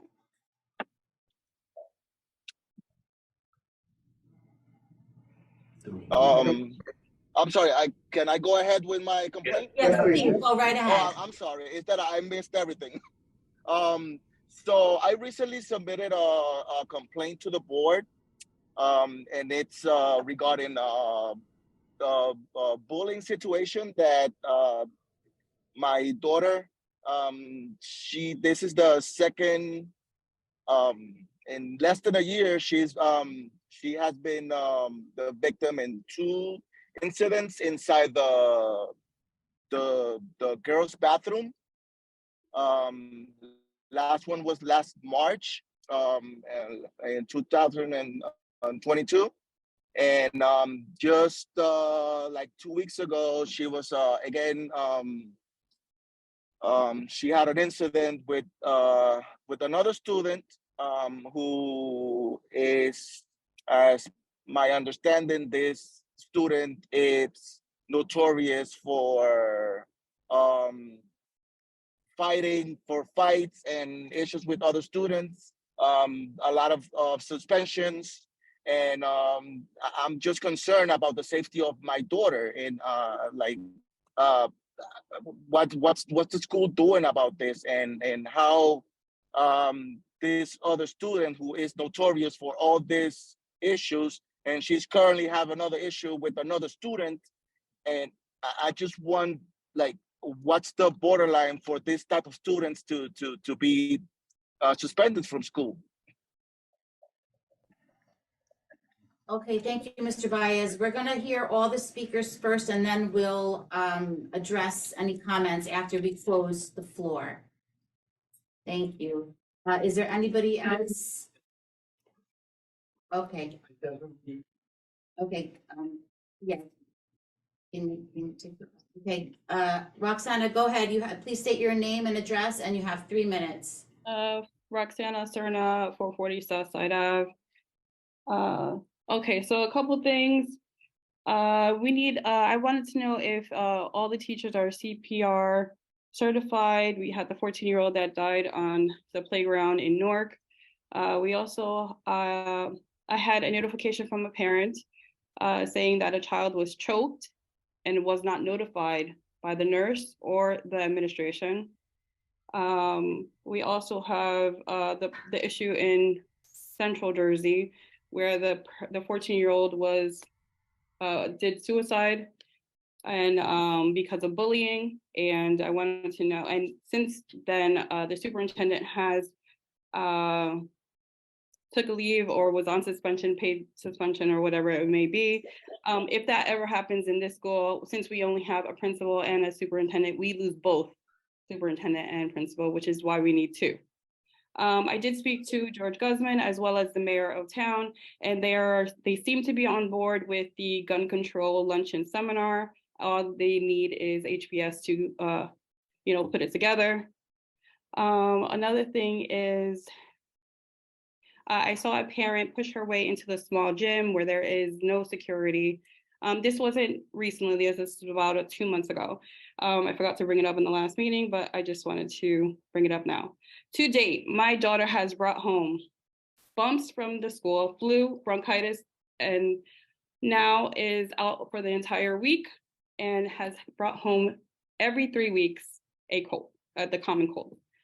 Also, I wanted to say, my husband sent over every single one of you a email about an incident that happened. Mr. Webb, no response. Mr. Slavdovic, no response. Mr. Abbasi, no response. Mr. Zinn, no response. Kalida responded, Guzman responded, Mr. Moxall responded, Martinez didn't respond, and Liza, or what's her, Isa is your last name? Isa, you responded, but I don't think that was a presidential response. If I wanted to talk to Waka, I could talk to Waka myself. Lastly is, are uniforms being enforced in this school? I see the same people, the same children that are not in uniform. It doesn't matter if it's a first grader, pre-K, kinder, or is it only pertaining to upperclassmen? And this is the last of it. I would like, you guys were arguing about the health situation. Yes, you should be informing the parents before you vote. You represent me, that's what you're saying?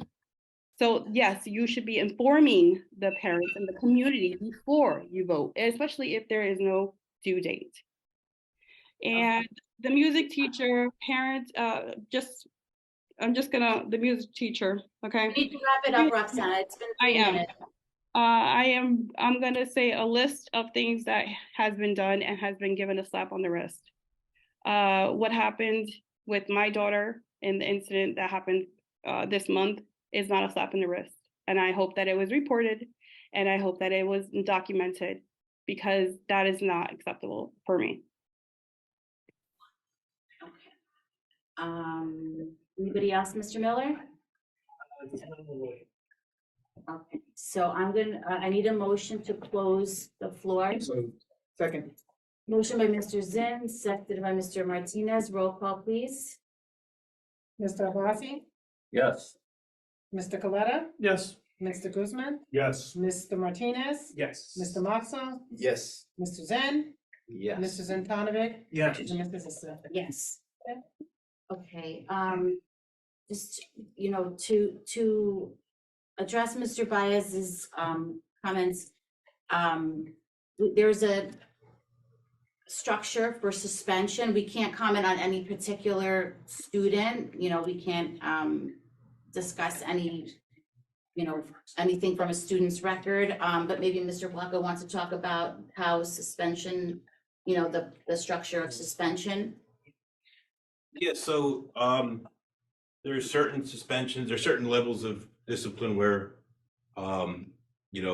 anything less than a 10-day suspension is something that I could just administratively give, and anything longer than a 10-day suspension is something that I have to present to the board. And in an executive session, it's not often we get to that point, but sometimes we do. But that's something that's handled in executive session. That's that. And then every subsequent, was it 45 days or so, we have to revisit it if we want to continue to extend the suspension. So that's something that a process we'd have to follow. Madam President, I'm just not clear if Mr. Walker is aware of who or what Mr. Baez is referring to, and if not, then it's imperative that they speak. Oh, I'm specific to, I understand what he's speaking of, Understood. and that's something that an executive we'd like to look at. Understood. And, we look at all disciplinary matters, and they're all discussed and addressed, following protocol. And that protocol is, you have a strong policy on bullying, discipline, code of conduct. So those three policies are very strong. Your bullying policy has specific timelines. So if there is a complaint or an allegation of bullying, it's treated seriously. And there's strict guidelines as to what the administration does. And then it gets reported through the superintendent back to the Board of Education in a quick time frame, within 10 days. So that's, I just wanted to note that you have really strong policies on that. Thank you. Yeah. As far as the email that was sent out, since every board member got the email, not every board member responded to it, because at that point it's everybody giving their opinion. So as a board communities together, I guess we'll respond to that email that was sent. Matters like that are sent to the principal.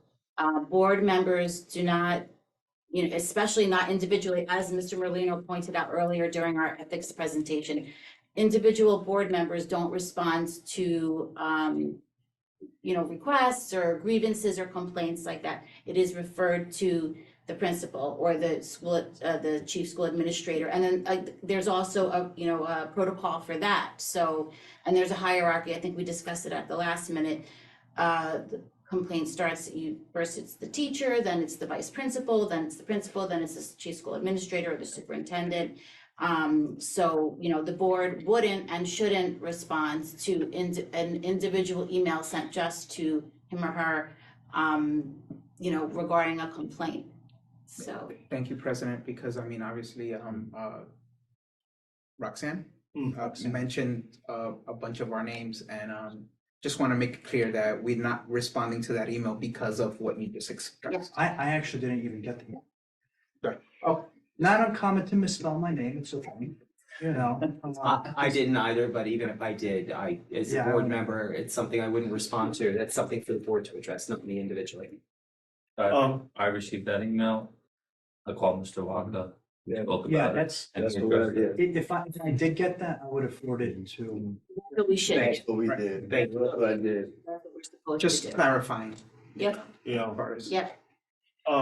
Madam President. Yeah. I just wanna just address Ms. Cerner real quick. I just wanna say that I do appreciate her coming to the board meeting, because I feel like citizens like her keeps us on our toes. There's a check and balance. We report, the superintendent reports to us, and we report to the community. So, by all means, continue coming, continue letting us know what we're doing wrong every week, and whatever we can do to improve, I know this board will. But I also want to point out, because this is like maybe the third or fourth time that I've heard Mrs. Serna continuously say that we need a superintendent and a principal. And I need the community to understand that it's just not that simple. There's a reason why a school district of our size has both. You know, these things have to go to the county superintendent for approval. You know, there's shared service agreements involved in a lot of cases. So it's not as simple as, well, this board wants a principal and a superintendent, so we're gonna get it. It doesn't work like that. And if Mr. Molino could point on that, why is it advantageous for our school district to have the superintendent and the principal, and what, you know, and not both roles? You know, we appreciate that. We have to educate the community on it. Yes, so and it's really complicated, but there's a financial formula for districts, as they call it, the administrative line. And so they kind of put a budget. So every district has a budget as to how much you can spend for administrators. And it's not just the central administration, not the principal and the superintendent, but other like curriculum and some of the things that some specialists and supervisors and directors, some of the things that really impact the curriculum, like so if you can only spend so much for this line, and if you want to, and you probably could have a principal and a superintendent, two separate people, but that means you're going to lose out on a reading specialist or a supervisor or something else that has more role in some student achievement. And I'm not saying anything negative about the principal and the superintendent, but some of the ones that have like the day-to-day, like inside the classroom with working with the kids on some of the curriculum things. So you can only have so much. So if you're gonna have those two principal and superintendent positions, you're gonna lose some of that reading specialist or the math literacy or. Would we need county approval to do that? You do, of course. So tonight, you saw that, just adding in a year on a contract requires county approval, and it's slow. It takes months. And if I can jump in, since this board decided to do that, and it hasn't been that long ago, the Passaic Valley and Prospect Park have now adopted that model. So I think you're going to start seeing it for schools that have between 800 and 1,200 kids. I think it's going to, in one district, I think it's the way things are trending. Yeah, and I want to add that it was a very thorough and intense process, and some of us here were on that search committee. Yeah. And that was a very conscious decision that was made to go this route. So and we're not even touching on the savings that it has brought to our school district. That's what I was about to say. I think our taxes haven't gone up. What are the savings so far? It's been at least like 60 grand or something like that. Yeah. 60, and it changes every year, obviously, with inflation. Last time you raised taxes, right? Sometimes. You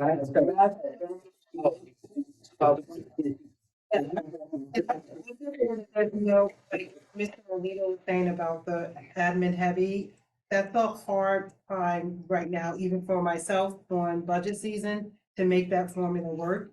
It is a lot of other areas besides the principal superintendent area on the budget that needs to be balanced with that, and the budget will not be approved if we are above that administrative cost level. So when we're looking at this, we have to look at it from all levels, because like you said, we would have to get rid of areas in curriculum or get rid of, you know, technology is also in that area. The administrative cost is more than just one position.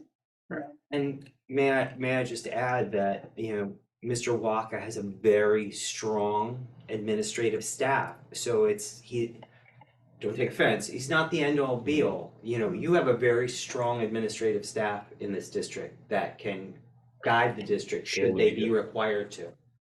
And I'll add that Mr. Walker knows this district, you know, inside out, has proven over and over that he is completely dedicated and that he has students' best interests. He's involved. So, you know, 24/7. when the search committee made that decision, that was a very conscious decision that we made, and it was a good decision that we made. And that was proven tonight with the health curriculum that he proposed.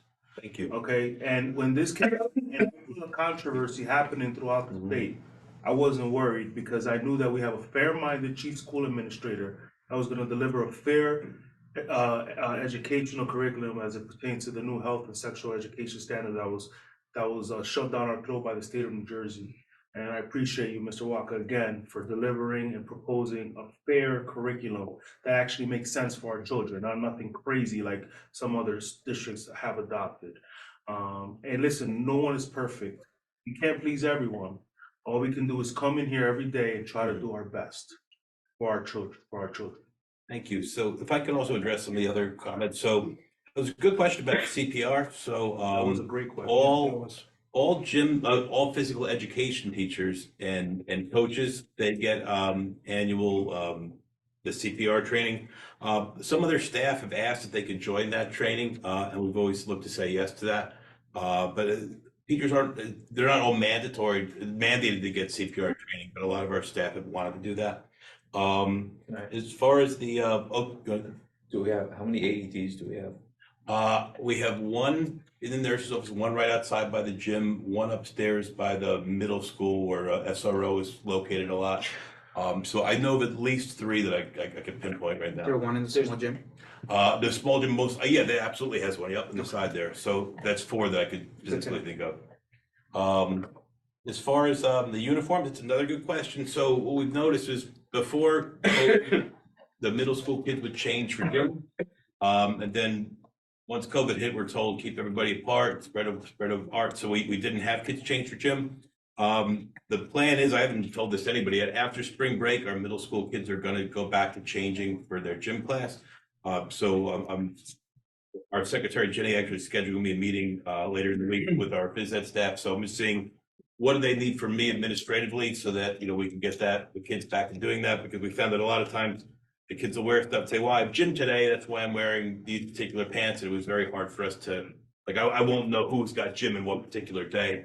But I like changing things after there's a break. So we're gonna look to go back to changing then. And then there's something about gun control, but I don't know, I misheard, I don't know if I've heard it.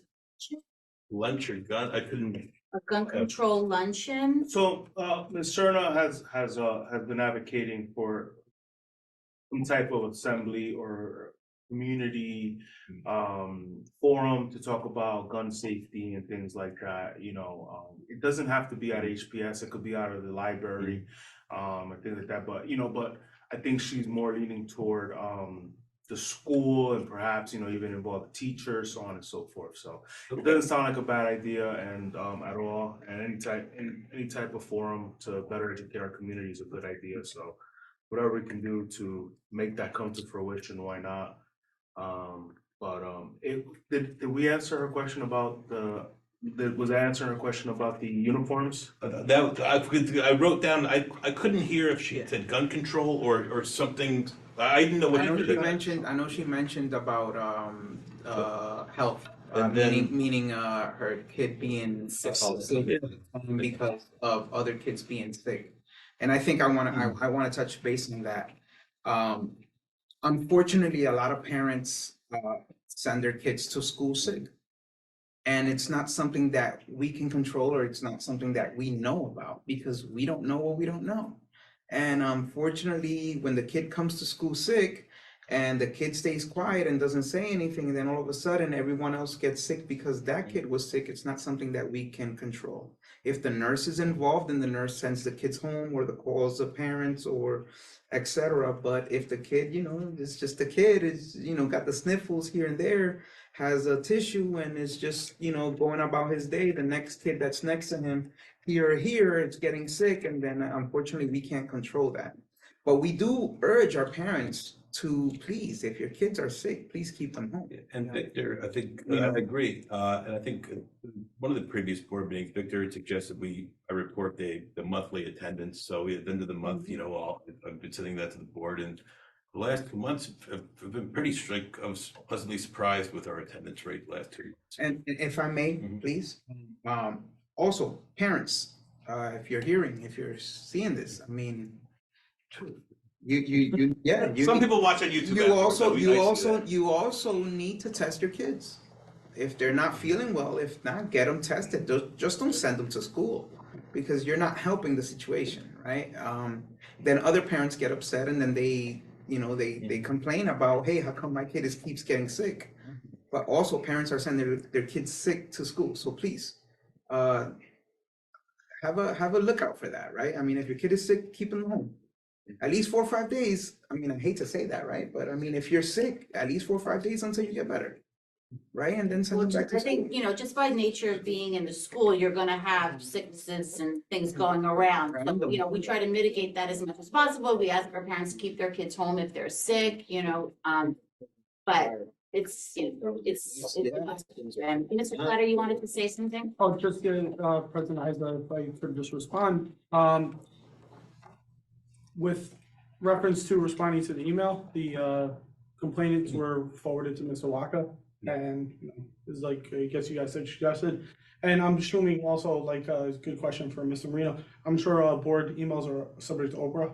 They are. If they Yeah. have an issue, Yeah. so just for the record, my response was to send it back to Mr. Waka and have him investigate it, and then I would assume that we would get a report back, so. What I would recommend on those, when you get an email, I would forward it, like reply to the person and copy Mr. Walker and say, hey, in chain of command, you have to go to the principal or the chief school administrator. I'm copying him on this and here's his address. Yep. That's it. But for board meeting purposes, I just wanted to make sure that everyone knows that it was, whether it's individually or as a group, we all let him know that this was going, so he'll answer accordingly and so forth. Anything else? The uniforms though, the children being in proper uniforms, that's something that after the break, I know you spoke about that. I don't know if the tighten things up is the for lack of a better term, but it's something that the school district's been looking to do. I know you put something on not long ago. The elementaries is probably a little more consistent in the middle.